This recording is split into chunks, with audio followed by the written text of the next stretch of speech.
Let's bring more positivity into the room. Standing strong with Waylon Myers. You are worth it. Stay strong. Together we can overcome anything.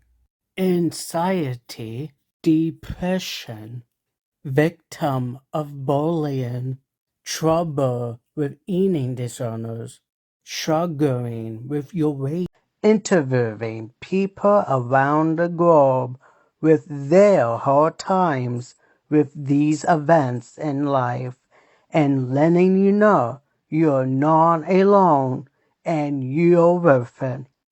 What's up, all my amazing fans? I'm so excited to be bringing you all the 53rd episode of Standing Strong with Waylon Myers.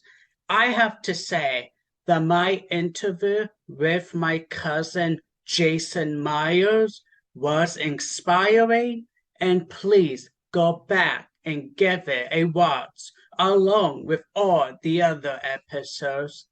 All right, now on to the next guest, Corey Baker. He does a podcast called Culture Shock.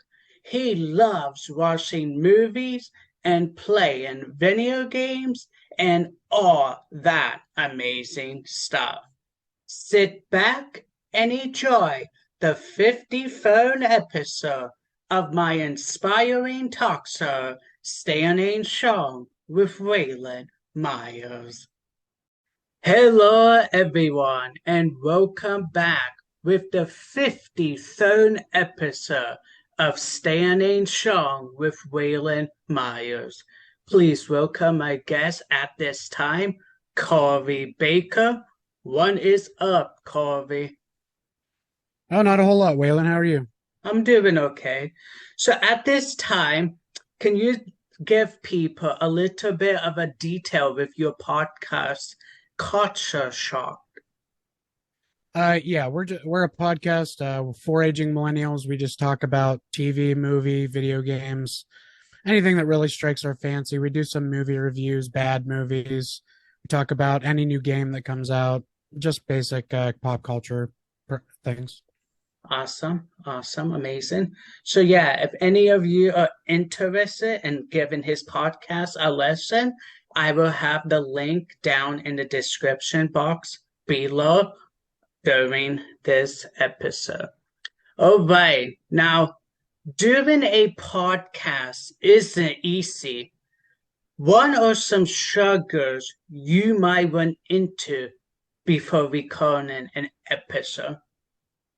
Well, the thing I think we run into the most, well, at least at the beginning of the podcast, was not being as prepared as we should have been. Mm-hmm. I know a lot of people, you think you know a lot about a subject, but as soon as that camera and that microphone is on, a lot of people just go blank, and you can't really think of the words to say, or it's not good to stumble on actors' names or the title of a movie. You should probably be a little more prepared, take lots of notes. Awesome. I love that advice. Now, what advice do you give to someone who wants to do a podcast of their own? Well, I mean, in that same vein, you should always be over prepared, over research. You're never going to use all your notes, but take lots of vigorous notes, and that's my opinion. Make sure you have at least a halfway decent microphone. And if you're going to do a video thing like you do, at least a decent camera that can focus and see everything, because bad quality is one of the worst things you can possibly do in a podcast or video medium. You don't have to pay for like the podcasting hosting services like Zencaster or Squadcast or Riverside FM, but I suggest that you do at least do the basic packages, because there's a lot of help there. Mm-hmm. There's a lot of tools that you can use, a lot of things that help you along the way. Consistency is very important. Try to put something out at a specific time. I wouldn't say you don't always have to promise your audience a day or a time, but at least a roundabout ballpark when you're first starting. Like we release every Tuesday, and our bonuses release on Friday when we have them, and we've been doing that for a while. But at first, we were very inconsistent, and the numbers weren't looking very good. So consistency is key in this industry, and most importantly, in my opinion, is sticking with it. 50%, 50 or more percent of podcasts quit after like 7 episodes because the numbers aren't what they think they should be in their head. They were overhyping themselves, and in their heads they were thinking, "Oh, we'll get thousands of downloads." That's not the way it works at first. And then I think it's like around episode 20, another 90% drop off usually. Mm-hmm. So of the 200,000 podcasts that start a year, 90% of those are gone by episode 20 because they don't understand that it's a very slow moving process. Absolutely, that is 100% true. Now, bullying is a major problem in this world, and I would love to see an end. What advice do you have to let someone know they can overcome being bullied? As a kid myself, when I was young, before I kind of became the person I was very quiet. I was always chubby, never really talked much. I kind of kept to myself, which brought on a lot of bullying. And I tried not to listen to it, but obviously, like with anybody, it affects you more than most people really see, especially later when you're alone. That's when it really hits you. And how I overcame bullying was I found who I was, what I was passionate about, and I just embraced it. Back when I was in school, before I stopped being bullied, I hid that I was a nerd. Like, it wasn't cool when I was a kid to be like a comic book nerd and a video game nerd. Those kind of things weren't really accepted like they are now.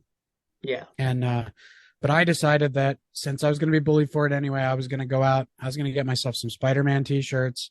I was going to at least try to enjoy myself for myself. And that kind of made me open up a little bit. And I got a little louder, started talking more. And the bullying kind of slowed down. I took other alternatives. Unfortunately, back in the day, I started fights because I was being bullied, and that kind of stopped some of it too. But you don't have to go that route. That's actually not a very good route to go. But I'd say that the best way to stop bullying is to try to find what makes you happy and focus on that. Absolutely. Because really, you can't stop bullying. It's not going to happen. I wish it would. But bullies are maybe even more prevalent nowadays with the internet than they ever were. You could kind of hide back in the day, but anybody who has a social media, anything, can be bullied at every second of the day. So if you are bullied, find something you're passionate about: writing, creating, jogging, listening to music. Focus on that. Find your zen and try to live there when you have time. Absolutely. I agree 100%. Don't let anyone tell you you can't do anything, because if you get out of your bed, out of your house, go out and explore the world, you will see what you are capable of doing. Yep, absolutely. Now, moving on to the next question. This economy is a mess right now, and it's upsetting, to say the least. What changes would you love to see in the world, and why? As far as that kind of stuff goes, I feel like over the last, since COVID at least, they've really kind of thrown a lot at us in the way of they were just throwing money at us, and where everybody was super happy about that. I even enjoyed my stipends that I was getting. I knew there was going to be a cost for that. It wasn't all free. I knew things were going to raise.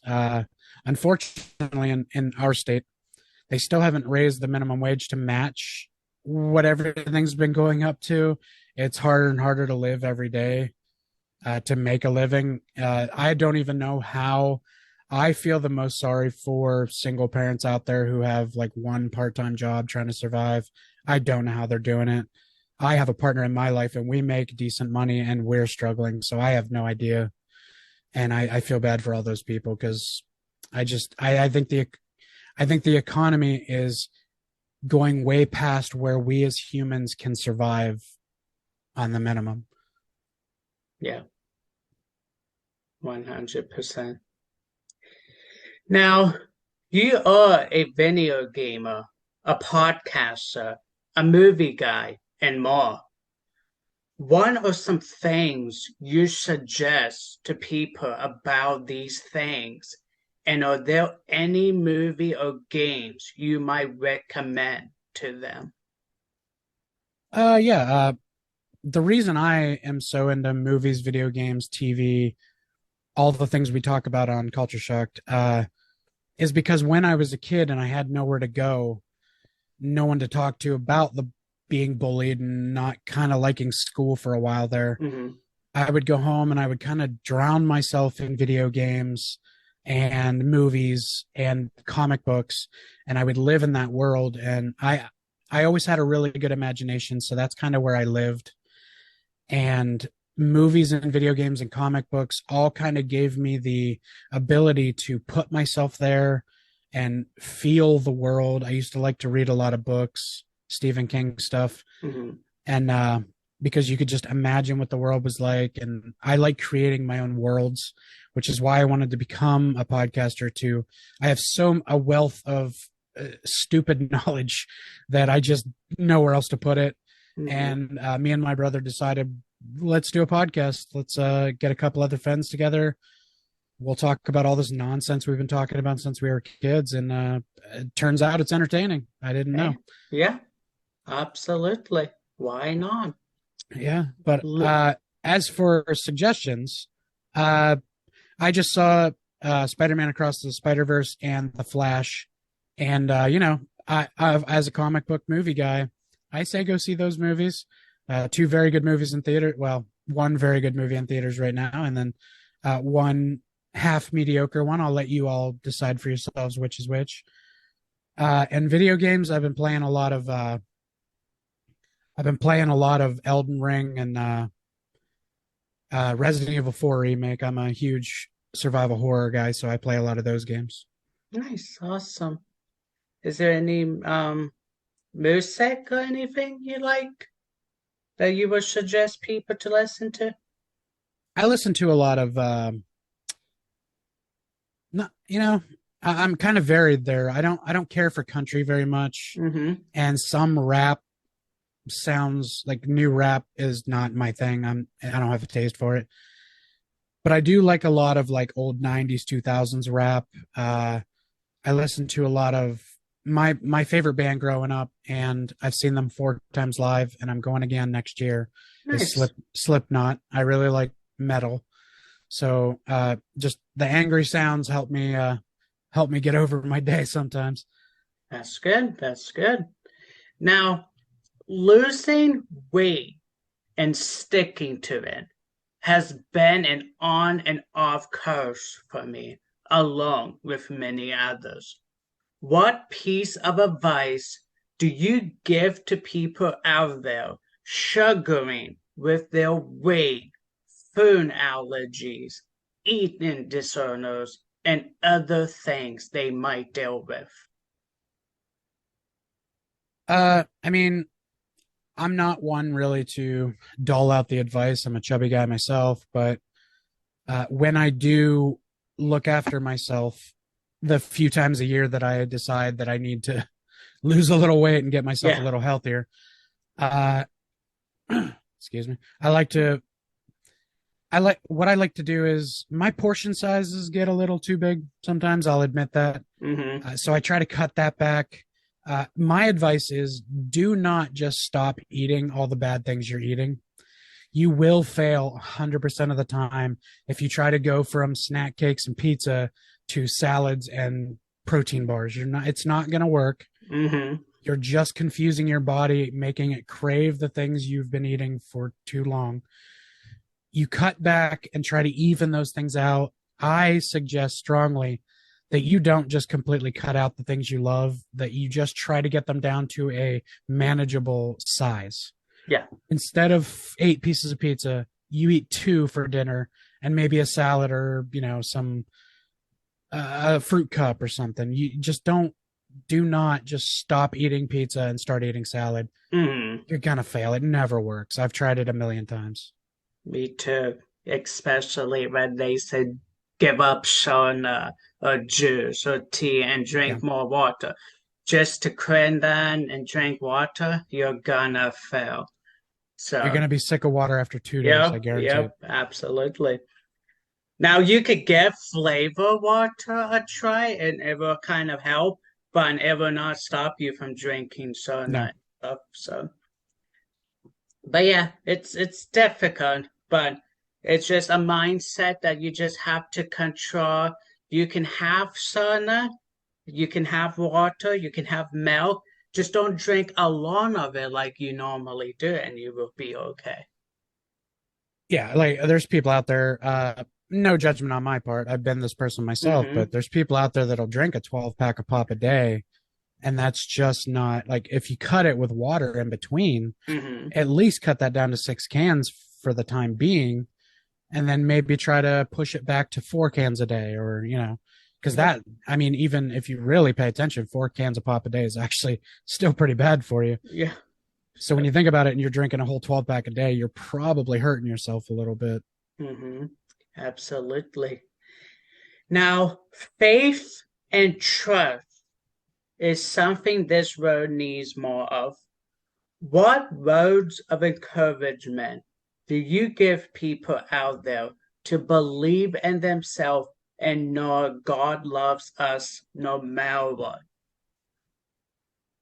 I'd say that trust is a very hard thing for most people, especially in this world where we're privy to so much information and we see so much heartache every day now. At least when we were younger, I know, Waylon, you're much younger than me, but Uh-huh. when I was younger, you would see the sad story on TV every once in a while about somebody losing their beliefs or faith or whatever, and it would be sad. But nowadays, you can read about it all day long. There's no shortage of people just destroying everybody's beliefs. Yeah. And in my opinion, even though I'm not a fully I don't have a full faith myself. I do Mm-hmm. believe in some things. I don't disparage anybody's faith whatsoever. You Yeah. believe what you want to believe, love who you Mm-hmm. want to love. I am not going to tell you what's right and what's wrong because there is no right and wrong. Uh, I just think that people get in each other's way too much when it comes to faith and belief, and I just don't understand why. I try not to even talk religion with anybody because, for the Yeah. most part, the minute you say anything about religion or politics, for that matter, Mm-hmm. it's an instant fight with people, and I don't Yeah. understand it. And I hate that about this world. I wish that wasn't the case. Yeah, absolutely. I agree too. Is there anything else, any topics that you would like to bring up to the viewers before we wrap up this interview? I think what you do here, Waylon, is a great thing. I think not enough people talk about these kind of things so Mm-hmm. open like you do, and I think it's great. I'm really proud of everything you've done with this podcast. I really dig you, Thank you. and I just wish more people were open to it. I love that you get guests on here. Sometimes some pretty big guests that are willing to come on here and share their feelings, and I Mm-hmm. really hope you get more because the world does need more people that are willing to be open and not be so reserved. Everybody has struggles, everybody has pain, and hiding them is not healthy. It's Holding not. it in is not healthy. So letting it out, and you got to be not so afraid to let people know that you have feelings. Absolutely. And everyone who is listening to this podcast, you are not alone and you are worth every second of every day. So go in out there and do what you love, and you will be happy. Absolutely. Until the next episode, everyone. I hope you enjoyed Corey Baker's episode, and I hope you learned something from his advice he shared. Make sure you visit his podcast, Culture Shock. One more time, can you tell people where they can find your podcast at? Yeah, if you would like to come follow us on the social medias, on Facebook, it's Culture Shock Podcast. On Instagram, it's Culture Shock 21. We're also on TikTok and Twitter, where I spend most of my time, which is CS Podcast 21. Come over there, let us know what you think. We hope we have something for your tastes. And if you want to find us, we're on cultureshock.com/buzzsprout. You can find all of our episodes there. All right, there you go, everyone. Thank you for tuning in to the 53rd episode of Standing Strong with Waylon Myers. I will see you all next time. Thank you for watching this week's episode of Standing Strong with Waylon Myers. Follow the show on Facebook, Standing Strong with Waylon Myers, on Instagram and Twitter at _Waylon Myers _ on TikTok, Waylon_Myers, and for everything Standing Strong with Waylon Myers, visit the official YouTube channel at youtube.com/Waylon Myers. Until the next time, stay strong.